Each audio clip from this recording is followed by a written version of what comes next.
जब एक टेलीफोन साक्षात्कार में भारतीय अरबपति रतनजी टाटा से रेडियो प्रस्तोता ने पूछा, सर, क्या आपको याद है कि आपको जीवन में सबसे अधिक खुशी कब मिली?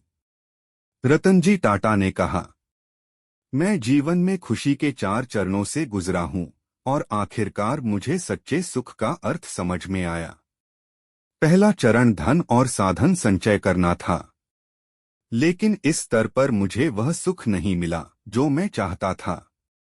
फिर कीमती सामान और वस्तुओं को इकट्ठा करने का दूसरा चरण आया, लेकिन मैंने महसूस किया कि इस चीज का असर भी अस्थायी होता है और कीमती चीजों की चमक ज्यादा देर तक नहीं रहती।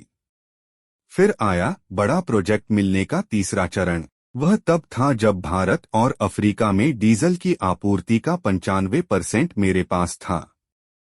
मैं भारत और एशिया में सबसे बड़े इस्पात कारखाने का मालिक भी था, लेकिन यहाँ भी मुझे वो खुशी नहीं मिली जिसकी मैंने कल्पना की थी। चौथा चरण वह समय था जब मेरे एक मित्र ने मुझे कुछ विकलांग बच्चों के लिए व्हीलचेयर खरीदने के लिए कहा। लगभग 200 बच्चे।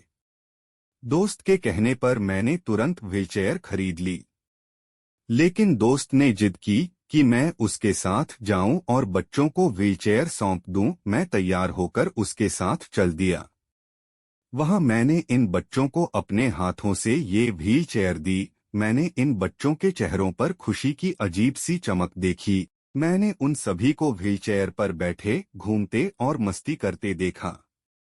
यह ऐसा था जैसे वे किसी पिकनिक स्पॉट पर पहुंच गए हों, जहां वे बड़ा उपहार जीतकर शेयर कर रहे हों।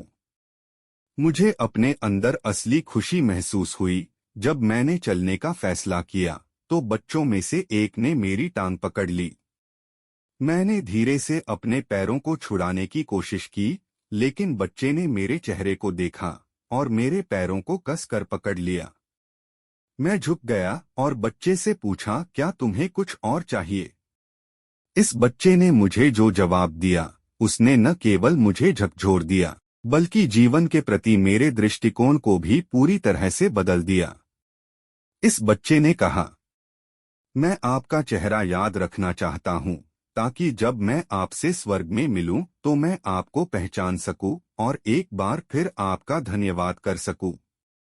उपरोक्त शानदार कहानी का मर्म यह है कि हम सभी को अपने अंतर्मन में झांकना चाहिए और यह मनन अवश्य करना चाहिए कि इस जीवन और संसार और सारी सांसारिक गतिविधियां छोड़ने के बाद हमें किस लिए याद किया जाएगा।